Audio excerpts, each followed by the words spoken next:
Bonjour tout le monde, aujourd'hui nous allons discuter nouveauté maquillage et comme promis, je vais revenir sur la Triochrome palette de Natasha Denona que j'ai pris le temps de tester, j'ai eu le temps d'utiliser tous les fards de cette palette, j'ai fait différents make-up, je vous en avais partagé un rapidement sur Instagram avec cette rangée là de fards à paupières, bref voilà, j'ai fait mumuse avec, je vais pouvoir vous dire un petit peu ce que j'en pense.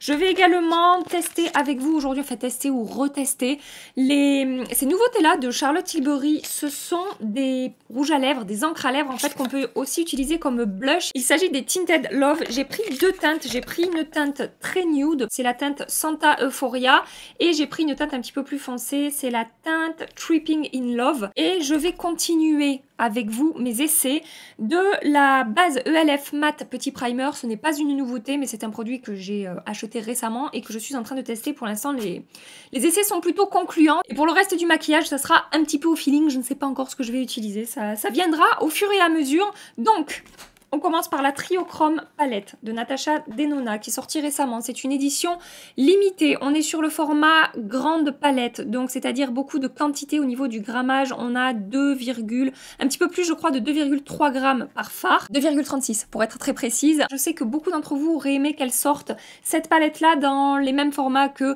la Glam palette, la Bronze palette. Je vous comprends, c'est beaucoup plus abordable. Je ne sais pas pourquoi elle a fait dans ce format-là. Je ne vais pas m'étaler 30 ans sur le côté visuel de cette palette. Je pense que vous l'avez vu passer plein de fois déjà sur les réseaux sociaux, sur Instagram, sur YouTube. Je vous montre un petit peu le packaging. Et ensuite, au niveau des ombres à paupières, on a ces trois Luminola qui sont les triochromes de la palette. Et ensuite, nous avons que des mats. Et finalement, quand je regarde cette palette, moi qui avais peur que ce soit trop coloré, trop vif pour moi et que j'ai du mal à la porter, bah finalement, la seule teinte vraiment vive et assez électrique, c'est la teinte Ion. Pour les autres teintes, je trouve que c'est beaucoup plus facile à porter, selon mes goûts, hein, évidemment, c'est toujours pareil, attention, gardez ça en tête. Je trouve ça plus facile à porter. Et on a pas mal de teintes pastel, on a quelques teintes pour intensifier un petit peu, apporter un côté un petit peu plus chargé au maquillage et finalement j'en viens à aimer l'harmonie des teintes dans cette palette. Je rigole parce que je vous ai déjà raconté hein, l'histoire avec cette palette. De là où je suis partie quand elle est sortie et que je vous ai dit non, je n'achèterai pas cette palette, je n'aime pas l'harmonie des teintes, vraiment ça ne me parle pas, je n'aime pas du tout, blablabla, blablabla. Et là où j'en suis aujourd'hui, c'est-à-dire que j'ai acheté cette palette, j'ai investi et je me surprends à beaucoup aimer l'harmonie des teintes. Je vais maintenant vous montrer les swatchs de cette palette. Donc première rangée, deuxième rangée, troisième rangée. Au niveau des mats, écoutez, je n'ai absolument rien à dire. Je les ai tous testés et on est sur la qualité des mats Natasha Denona qui font partie personnellement de mes mats préférés. Ils sont fondants, ils sont pigmentés, ils se travaillent, je trouve, hyper facilement. Ils sont faciles à étirer, ça ne fait pas de démarcation, on peut avoir un rendu flouté et léger, on peut vraiment intensifier si on veut. Je les trouve, enfin je les ai toujours trouvés de très très bonne qualité, les mats de Natasha Denona. Et ensuite on a les triochromes, on a Scarab, Kinetic et Color Flip ici. Je vous avoue que ma teinte préférée dans ces triochromes, c'est définitivement la teinte Scarab. Premièrement, au niveau de sa texture, c'est la plus fondante, je trouve. C'est la teinte qui va être la plus lumineuse et sur laquelle, personnellement, je vois le plus facilement les trois couleurs. On a du vert, on a du doré et on a un petit peu de bleu. Le fard kinétique, je trouve que c'est le moins lumineux des trois. C'est celui qui va le moins dégager de lumière quand je l'applique sur ma paupière, même si je l'applique humidifiée. C'est uniforme, c'est opaque, c'est pigmenté, mais si vous vous attendez à un rendu métallisé, ce n'est pas ce que vous aurez avec cette teinte-là. La teinte kinétique, on est censé y trouver du violet, du fuchsia et du gris, en fait un gris plutôt neutre. Ce qui ressort le plus, c'est le violet et le gris. Le fuchsia, faut le chercher. Selon l'angle avec lequel je regarde le fard, je vais arriver à voir ce fuchsia. Est-ce que ça ressort vraiment sur les yeux ? Je sais pas trop, c'est très léger au niveau du fuchsia, par contre violet et gris, je le vois vraiment très bien. Et ensuite on a la teinte Color Flip qui au niveau de la lumière du coup se situe entre Scarab et Kinetic. Et au niveau des couleurs qu'on doit retrouver dans cette teinte, on est censé avoir du rose, du vert et du nude. Alors je vous avoue que je ne sais pas ce qu'elle appelle nude. Le rose et le vert je le vois très bien, je vois même un petit peu de doré. quand je regarde la teinte pareil, avec un certain angle, il y a un petit peu de doré qui ressort.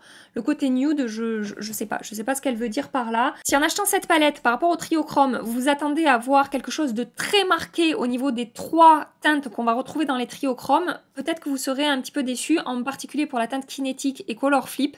Et dans ces cas-là, j'aurais plutôt tendance à vous recommander les chromium de Natasha Denona. Donc ici, on a Scarab, ici, on a Infranude, ici, on a Dragonfly et ici, on a Dogban. Et je pense que ça se voit, je vous le mets à côté. À part pour Scarab, comme je vous dis, qui est la teinte la plus lumineuse de ces 3-là, les chromiums sont beaucoup plus métallisés, ont beaucoup plus de reflets. Ils ont même un tout petit côté un petit peu plus scintillant puisqu'on a des micro-paillettes en fait dans ces fards-là. Je trouve vraiment là que c'est flagrant au niveau des swatchs qu'on a beaucoup plus de reflets et beaucoup plus de lumière sur les chromiums que en particulier ces 2-là dans la palette Natasha Denona.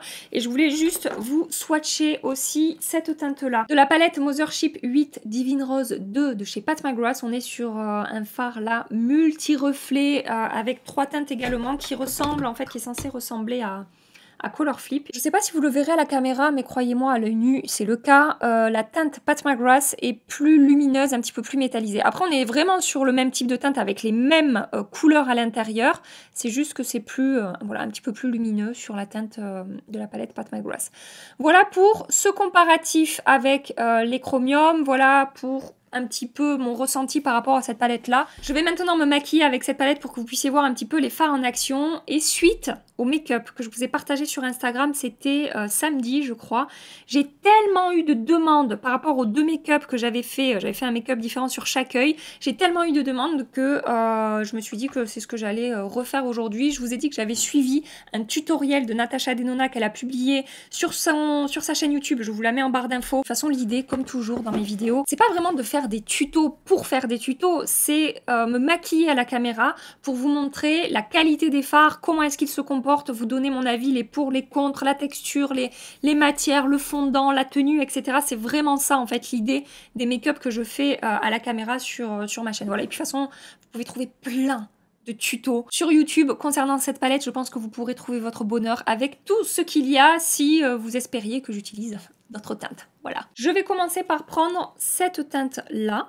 Et avec mon pinceau All Over Shadow de Smashbox, je vais l'appliquer sur toute ma paupière mobile. J'ai déjà appliqué ma base Veil Eye Primer de chez Hourglass. Ça sera dans la barre d'infos pour les produits que je n'applique pas à la caméra. Quelque chose que j'apprécie beaucoup avec les fards mat de Natasha Denona, c'est que même si la teinte est assez douce, est assez légère, c'est pas une teinte trop foncée ou trop vive ou trop colorée, ça ressort super bien sur la paupière. Pourtant là c'est vraiment du pastel assez léger. Et je trouve que la teinte se voit vraiment bien sur ma paupière mobile. Ensuite, je prends cette teinte-là. Et avec mon 231 de chez Zoeva, je vais l'appliquer dans mon creux de paupière. Je vais intensifier un petit peu mon creux. Et une fois que j'ai déposé la teinte dans mon creux, avec le bout de mon pinceau, je vais estomper les bords en fait. Je vais faire des petits mouvements circulaires pour étirer un petit peu la teinte et faire en sorte qu'il n'y ait pas trop de... Enfin, que ça soit pas trop marqué, qu'il n'y ait pas une démarcation trop nette. Donc je floute un petit peu les bords. Je prends maintenant cette teinte-là et avec mon JH42 de chez Morphe, je vais le déposer le long de mon ras de cils en partant du coin externe. Et je fais comme un gros trait de liner en fait et je m'arrête au milieu de mon œil ici à peu près.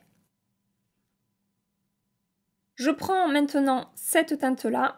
Et avec le pinceau Small Pencil de chez Nabla, je vais un petit peu... en fait, je vais venir flouter les bords du kaki que j'ai appliqué juste avant. Et je viens connecter ici avec mon coin externe. Oui, avec mon coin externe, avec mon creux de paupière en fait. C'est ça que je voulais dire, pas avec mon coin externe.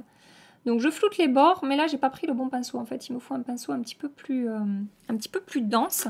Du coup, j'ai pris le numéro 14 de chez Sephora. Ouais, voilà, il marque beaucoup plus. Après, je vais estomper, hein, mais ça me permet de bien flouter les bords de la teinte kaki. Et toujours avec la teinte kaki, je vais remonter, je vais connecter ici en fait mon creux de paupière et ce que j'ai fait le long du ras de cils. J'intensifie ici. Et avec mon 231 de chez Zoeva, je vais estomper en fait. Je veux pas que ça soit trop marqué. Donc voilà, j'estompe les bords, j'étire en fait un petit peu la matière. Ce que je vais faire moi et qu'elle ne fait pas dans son tutoriel, c'est que je reprends cette teinte-là et je vais retravailler un petit peu au-dessus de mon creux de paupière. J'ai fait ça la première fois, j'avais bien aimé le rendu. Sur la partie du coin externe, j'avais envie d'ajouter un côté un tout petit peu plus foncé, en fait, un peu moins vif. Et j'avais trouvé la dernière fois qu'en faisant ça, ça avait bien marché. J'aimais bien le dégradé que ça avait créé dans mon là, ici au-dessus de mon creux, en fait. Surtout pour ce type de maquillage, prenez bien le temps d'estomper, quitte à revenir prendre la matière, retravailler, re-estomper les bords, vraiment travailler vos fards à paupières jusqu'à ce que vous ayez le fondu que vous voulez et en même temps l'intensité que vous voulez. Dans son tutoriel, Natasha Denona avait fait exactement le même look des deux côtés et puis elle transforme le maquillage en maquillage de soirée en rajoutant un petit peu plus d'intensité avec la teinte Scarab et la teinte Scrap ici. Alors je vais pas faire exactement la même chose de l'autre côté parce qu'il y a certains fards qu'on va recouvrir. Et je commence les premières étapes qui sont les mêmes finalement que ce côté-là et je reviens avec vous quand il faut rajouter les étapes supplémentaires. Donc j'ai travaillé mon creux avec la teinte Ion et la teinte Vert, ces deux teintes ici. Et là maintenant je vais intensifier un petit peu plus mon coin externe avec cette teinte-là. C'est ce qu'elle fait en fait, elle dit pour ajouter un petit peu plus de dimension au maquillage, apporter un côté un petit peu plus smoky. Elle intensifie le coin externe, elle remonte un petit peu dans le creux également. Alors elle, directement, elle travaille le ras de cils inférieur. Moi, vous savez que je le fais après avoir maquillé mon teint. Je l'étire un petit peu plus dans le creux, cette teinte-là, que ce que j'ai fait là. Là, vraiment, je suis restée côté coin externe. Là, je remonte un petit peu plus dans mon creux, en fait. Je définis un petit peu plus mon creux. Ce que j'ai rajouté comme étape de mon côté, c'est que je reprends la teinte Vert et avec un autre de 131 de Zoeva, je vais un petit peu plus, pareil, travailler mon creux de ce côté-là. J'intensifie un petit peu plus qu'avec la teinte Ion. Et en fait, avec la teinte Ion, je vais remonter, flouter les bords de la teinte Vert, en fait. Donc maintenant, je vais appliquer la teinte Scarab. Je prends un pinceau plat qui ressemble à ça. C'est le 234 de chez Zoeva. Et je vais l'humidifier, en fait, avec du spray fixant. Donc, j'en mets un petit peu dans le capuchon. Je mouille mon pinceau. Je prélève tout simplement la teinte Scarab. Et vous allez voir comme ça se prélève bien sur mon pinceau. Regardez ça. Ça a vraiment bien chargé le pinceau. Et tout simplement, je vais le déposer sur ma paupière mobile. Et vous voyez là, ça marche super bien. Alors les triochromes, j'ai eu le temps de les tester secs et de les tester humidifiés. Donc forcément, en les humidifiant, vous aurez beaucoup plus d'intensité. Donc n'hésitez pas à faire ça, hein, à humidifier votre pinceau, à les appliquer soit au doigt, soit avec un pinceau humidifié. Vous aurez toujours un petit peu plus de lumière et d'intensité qu'avec un pinceau sec classique en fait. Voilà, et donc ce que je fais avec la teinte Scarab, c'est qu'avec le bout de mon pinceau, je remonte un petit peu au-dessus de mon creux. J'ai vu dans son tuto que c'est vraiment c'est assez marqué sur cette zone-là. Elle n'a pas estompé les bords de la teinte Scarab et je trouve ça assez joli. Donc je fais pareil. Je reviens ici rejoindre le kaki mat que j'ai appliqué juste avant. Et si vous voulez, vous pouvez réintensifier un petit peu votre coin externe avec le mat kaki, c'est la teinte Scrap. Mais vraiment, je tapote, hein, je veux pas enlever Scarab. Je veux juste réintensifier un tout petit peu mon coin externe. J'applique maintenant du mascara. Je vais utiliser le Lash Expert Twist Brush de chez By Terry.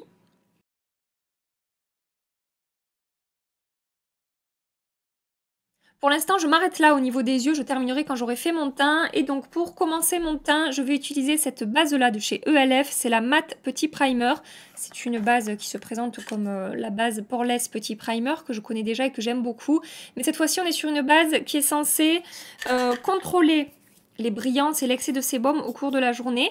Mais dans la description, ils disent qu'elle a également un effet un petit peu lissant et floutant sur la peau. Je suis assez d'accord. Alors, c'est pas la base la plus lissante que j'ai, mais elle a tendance à atténuer un petit peu quand même l'apparence de mes pores. Elle est très agréable à appliquer. J'aime beaucoup la texture de cette base. C'est pas trop épais, mais c'est pas trop fluide non plus. Je trouve qu'en application, elle matifie effectivement ma peau, mais pas trop non plus, je veux dire, c'est pas une base qui va vraiment ternir le teint, parce qu'il y a des bases qui sont censées apporter un petit peu un fini velouté à la peau comme ça, qui peuvent avoir tendance à éradiquer toute la lumière que vous pouvez avoir sur votre visage. Ça n'est pas le cas avec cette base-là, donc je trouve qu'elle a un effet matifiant, mais comme je vous dis, pas plombant ou qui ne va pas ternir votre teint. Et ensuite, au toucher, c'est tout doux, c'est très agréable à appliquer. Elle a une texture vraiment très fine qu'on ne voit pas du tout sur la peau. Et jusque là j'ai testé 3 fonds de teint par-dessus et ça s'est toujours très bien passé. Aujourd'hui je vais en tester un 4e. Je vais appliquer le Infaillible 24 heures Fresh Wear de chez L'Oréal. Je mélange la teinte 130 et la teinte 150. Et donc concernant cette base, personnellement je trouve qu'elle fait très bien son taf. Après c'est pas la base qui va le mieux contrôler mon excès de sébum au cours de la journée, mais c'est quand même pas mal du tout. Il y a des jours où j'ai porté mon fond de teint 8 heures d'affilée et j'ai pas eu forcément besoin de faire une retouche. La seule fois où j'ai eu besoin de faire une retouche, c'est parce que j'avais appliqué mon fond de teint Reboot de chez Makeup Forever, qui est un fond de teint hydratant et lumineux. Et quand je vous dis une retouche, c'est que j'ai absorbé un petit peu mon sébum. C'était, je sais pas, on en était aux 2/3 de la journée. Pour l'instant, c'est plutôt positif. Et plus je teste des produits ULF, et plus je suis bluffée par la qualité des produits que je vais trouver dans cette marque, et en plus pour le prix quoi. Sur mes cernes maintenant, je vais commencer par appliquer ce produit-là, c'est la CC Eye de chez Herborian. Je vous disais dans mon make-up du mardi soir sur Instagram, si vous ne me suivez pas sur Instagram, vous pouvez nous rejoindre là-bas, que je me suis remise à utiliser ce produit sous mes anti-cernes et que le résultat me plaisait beaucoup. Premièrement parce que ça commence à neutraliser mon cerne, donc on a une première correction avec ce produit. Je mélange la teinte claire et la teinte dorée, malheureusement j'ai pas ma teinte parfaite dans ce produit-là, mais je vous disais ça commence à neutraliser mon cerne et ça a un côté hydratant sur ma peau en fait, et du coup l'anti-cerne s'applique super bien par-dessus.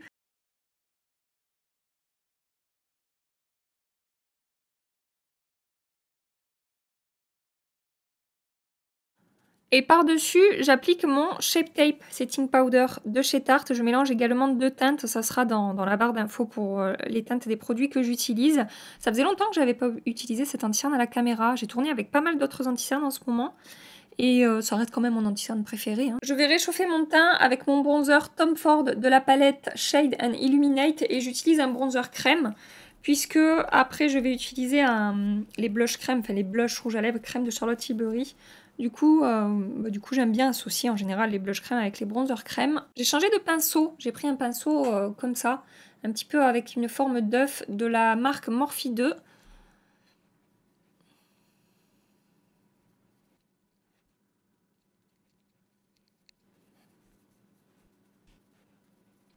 Et comme blush, je vais donc tenter d'utiliser ce produit-là. C'est le Tinted Love que je vais appliquer en teinte Santa Euphoria. Et vous savez, on est sur ce genre d'encre à lèvres teintée avec une texture assez fluide, assez liquide, qui va déposer en fait un voile teinté sur vos lèvres. Puis ça sèche en fait et ça... C'est une encre, vous voyez, ça teinte vos lèvres, mais il n'y a pas un côté crémeux, il n'y a pas d'effet de texture, c'est vraiment après, une fois que c'est sec, c'est presque velouté en fait, c'est un petit peu particulier comme texture. Bon, on connaît déjà hein, ce genre de texture, c'est pas nouveau, mais j'essaie de vous, comme d'habitude, de vous le décrire au mieux. Sur les vidéos de Charlotte Tilbury, elle le dépose directement avec l'embout mousse comme ça sur la joue et elle tapote, mais je sais pas si j'ai envie de faire comme ça. J'ai peur que ça sèche vite. Bon, je vais le tenter.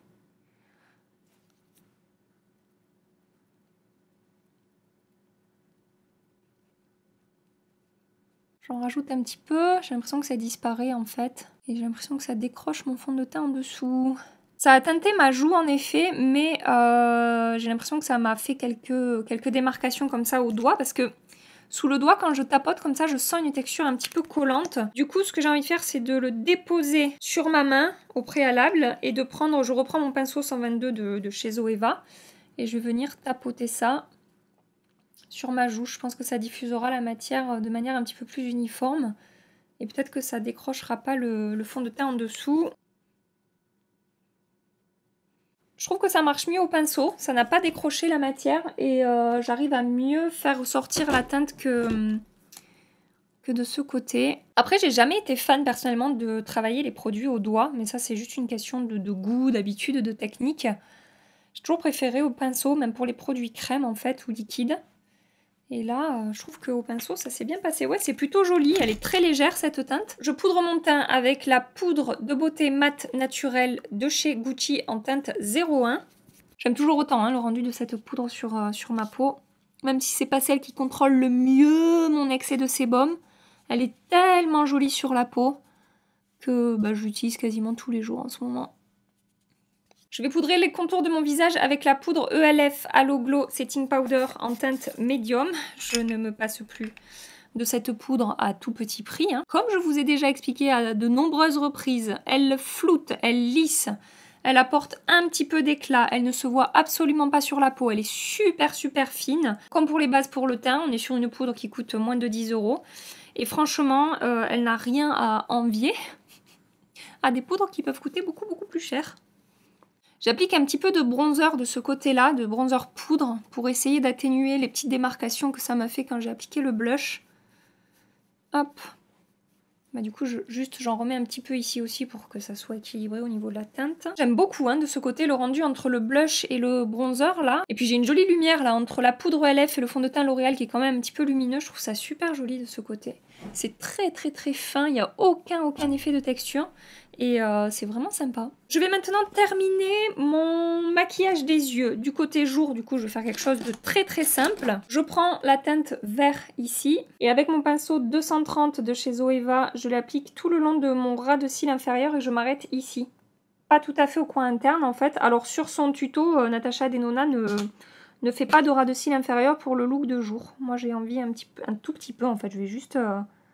remonter ici toujours cette même teinte dans mon coin externe, flouter un petit peu les bords du kaki ici, voilà. Et de l'autre côté, je prends la teinte Scrap ici, j'intensifie ma ligne de cils au coin externe. Ensuite, je reprends la teinte vert et je l'applique en partant du coin interne jusqu'au milieu ici, je viens flouter avec le kaki. J'arrête pas de dire le kaki, mais elle a un nom, elle s'appelle Scrap. Avec la teinte vert, juste je floute un peu les bords ici pour que ça se rejoigne en fait là, autour du kaki. Je reprends la teinte Ion. Avec le pinceau numéro 23 de chez Sephora, je l'applique au coin interne du côté jour. Je fais pareil du côté nuit, enfin du côté soirée. Je prends la teinte la plus claire ici. Et sur le côté jour, je l'applique dans mon coin interne. Et je fais un petit peu la même chose très légèrement du côté nuit. Côté jour, j'applique un crayon dans ma muqueuse. C'est le Roller A Bright Pencil de chez Benefit. Quand je vous dis côté jour, côté nuit, ça me fait penser à jour, nuit, jour, nuit. Je sais pas si vous avez la référence. Dites-moi si vous l'avez, oui. Je pense que beaucoup l'auront quand même. C'est assez mythique, jour-nuit, quand même. Du côté nuit, dans ma muqueuse, je vais appliquer le Aqua Resist Smoke Shadow de Makeup Forever en teinte 4 Jungle. C'est un très joli kaki. Attendez, je vous montre. J'ai des swatchs partout, mais c'est pas grave. Regardez, c'est cette teinte-là. Et donc, je dépose ça dans ma muqueuse et on est sur une ombre à paupières très longue tenue et ça marche très bien dans la muqueuse. J'applique mon mascara By Terry au ras de cils inférieur. Et pour terminer sur mes lèvres, je vais appliquer de nouveau un Tinted Love de Charlotte Tilbury, mais cette fois-ci en teinte Tripping on Love. Ça, c'est la teinte Tripping in Love et ça, c'est la première teinte que je vous ai montrée. Donc, c'est un petit peu plus rouge. Et apparemment, c'est enrichi en acide hyaluronique et en vitamine E. Par contre, c'est le genre de produit, moi, je trouve qu'il faut avoir les lèvres impeccable en fait pour appliquer ce genre de produit. Ça peut avoir tendance à vite marquer. Si vous avez des petites peaux, si vous avez un petit bobo sur les lèvres, c'est pas ça qu'il faut utiliser quoi. J'ai un conseil à vous donner par rapport à l'application de ce produit. Essayez d'appliquer la même quantité sur toutes vos lèvres parce que vu que c'est un produit qui sèche assez rapidement et qui se module, plus vous rajoutez de couches et plus la teinte va être intense. Si c'est pas uniforme, vous aurez du mal à le rattraper. Donc essayez vraiment de construire de manière assez homogène l'intensité que vous voulez pour pas que ça fasse de démarcations bizarres. Et clairement sur les lèvres, je préfère beaucoup plus cette teinte que celle-ci. Celle-ci sur les joues, je trouve ça très joli. Mais sur les lèvres, c'est trop clair pour moi. Alors, en temps normal, que ce soit avec ce make-up ou ce make-up, j'aurais pas du tout appliqué ça sur mes lèvres. On est là pour tester les produits et c'était pour vous montrer le rendu un petit peu que ça pouvait avoir. Je vous montre maintenant le look final de mon maquillage.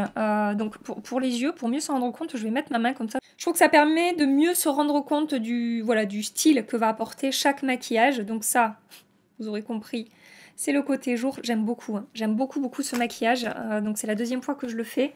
Et à chaque fois, la première fois, j'avais adoré le rendu. Et là encore, aujourd'hui. J'adore le rendu. J'étais toute floue, excusez-moi. Et donc là, c'est le côté plus soirée, du coup, le côté nuit. Et j'aime aussi beaucoup. C'est pas du tout le même style, hein, c'est beaucoup plus chargé, beaucoup plus smoky. C'était un petit peu l'idée. Et l'autre jour, juste pour petite info, j'ai porté par exemple juste ces deux teintes-là. Donc, qu'est-ce que j'ai fait? Creux de paupière, coin externe en remontant un petit peu dans mon creux de paupière, un coup de mascara. Et c'était dans mes stories de dimanche soir. Et j'ai eu une bonne vingtaine de questions où on me disait « Mais Gabi, qu'est-ce que tu portes sur les yeux? C'est super joli, c'est très simple et en même temps, les teintes sont très sympas. » C'était la Triochrome de Natasha Denona. Pour ce qui est du teint, je reviendrai ce soir rapidement vous montrer la tenue des produits. Mais j'aime beaucoup le rendu sur mon teint là. Le blush rouge à lèvres, de par sa texture encre teintée, c'est totalement fin, ça dépose juste un voile teinté qui sèche complètement et qui du coup ne rajoute absolument pas d'épaisseur sur votre peau. C'est très joli, il faut juste maîtriser je pense un petit peu l'application au niveau de la texture. Mais en tout cas j'aime beaucoup le rendu. Je vous dis à tout à l'heure pour la tenue du maquillage. Mouah. Ça fait un petit peu plus de 8 heures que je porte le maquillage, je n'ai pas fait de retouche et sachez que je suis allée faire les courses et que j'ai porté le masque. Je dirais à peu près 1h30, j'ai fait plusieurs magasins donc j'ai mis le masque, enlevé le masque, mis le masque, enlevé le masque. Ça a un petit peu décroché le make-up sur mon nez et un petit peu sur le menton, mais après au niveau du teint, ce que je vois sur ma joue là, je trouve que ça a plutôt bien tenu. Le blush n'a pas du tout bougé, ça ne fait pas de traits, le fond de teint n'a pas bougé non plus et le bronzer non plus en fait. Donc ce produit là appliqué comme blush, je trouve que ça a vraiment une excellente tenue. Après sur les lèvres, j'en ai réappliqué après manger parce que ça s'était enlevé quand j'ai mangé et vous voyez que ça s'efface en fait au centre de la bouche. Donc si vous recherchez un produit qui tient vraiment très bien et avec lequel on n'a pas trop besoin de faire de retouches, peut-être que ça ne vous conviendra pas. Comme je vous ai dit, il faut avoir les lèvres assez nickel, hein, sans trop de défauts. Je pense que ça peut vite les marquer. Là, vous voyez quand ça évolue dans la journée. Moi qui ai quand même des petites ridules assez marquées sur mes lèvres, je trouve que ça se voit quand même un petit peu. Finalement, je préfère le rendu et la tenue sur ma joue. Je trouve ça plus sympa que ce produit appliqué sur les lèvres. Maintenant pour ce qui est de la base, au niveau du contrôle de l'excès de sébum, sachant que je n'ai pas fait de retouche et que j'ai la peau mixte, comme je vous ai dit, je trouve qu'elle se défend plutôt bien. C'est pas la meilleure, mais elle est vraiment pas mal. Franchement, je brille pas beaucoup. En plus, j'ai appliqué le fond de teint L'Oréal, qui est un fond de teint plutôt lumineux, qui n'est pas forcément censé contrôler l'excès de sébum, qui est censé avoir une excellente tenue en fait. Mais je vous avoue qu'en associant ces deux produits, je pensais même que j'allais briller un petit peu plus que ça et finalement je suis plutôt contente, sachant que le front c'est l'endroit où je brille toujours le plus. Gardez en tête qu'avec les éclairages dans ma chambre là, je brille forcément plus, ça ressort beaucoup plus que dans la vraie vie avec les lumières et les éclairages de la vraie vie, voilà. Et autre chose qui est très sympa avec cette base, c'est que je n'ai absolument pas d'effet de matière sur le visage. Le rendu de mon fond de teint reste très joli, même après 8 heures d'application. Et même si le fond de teint L'Oréal est un excellent fond de teint, si j'applique une base en dessous qui va pas à ma peau, ça fera de l'effet de matière. Et là, ça n'est pas le cas, franchement, au bout de 8 heures, je trouve que c'est pas parfait, mais c'est quand même pas mal, quoi. Je trouve que le rendu est quand même plutôt joli. Je suis assez contente du teint que j'ai ce soir après 8 heures d'application sur ma peau mixte. C'est très positif. Ah, et oui! Je suis allée faire les courses comme ça. J'ai osé. D'habitude, j'ose pas. Enfin, j'ose pas. Souvent, quand je dois faire des courses, quand je dois sortir de chez moi, je vous dis, bon là non, aujourd'hui, je ferai pas 2 maquillages différents. Je dois sortir de chez moi, j'ai pas envie d'avoir honte toute la journée. Là, pour faire les courses avec le masque et tout, je me suis dit, premièrement, si personne ne me reconnaîtra. Et deuxièmement, bah tant pis, je dois aller faire les courses. Je me dis, en ayant les yeux ouverts, si on se met pas trop près de moi, ça ne se verra pas. Oui, t'as raison, Gabi, ça ne se verra pas. Je pense qu'il y a certaines personnes qui s'en sont un petit peu rendues compte, mais c'est pas grave. Voilà un petit peu ce que je voulais vous dire pour ce point make-up de cette vidéo. Si vous avez testé la Triochrome, évidemment, bien sûr, je vous attends dans les commentaires. Et si vous voulez papoter de certains produits que j'ai utilisés aujourd'hui, n'hésitez pas. Si cette vidéo vous a plu et que vous avez passé un agréable petit moment avec moi, vous pouvez la liker avant de partir. Ça fait toujours plaisir. Vous pouvez vous abonner à ma chaîne si vous voulez continuer les aventures avec nous. En attendant ma prochaine vidéo, je vous fais des milliards et des milliards de bisous. Prenez soin de vous et à très bientôt.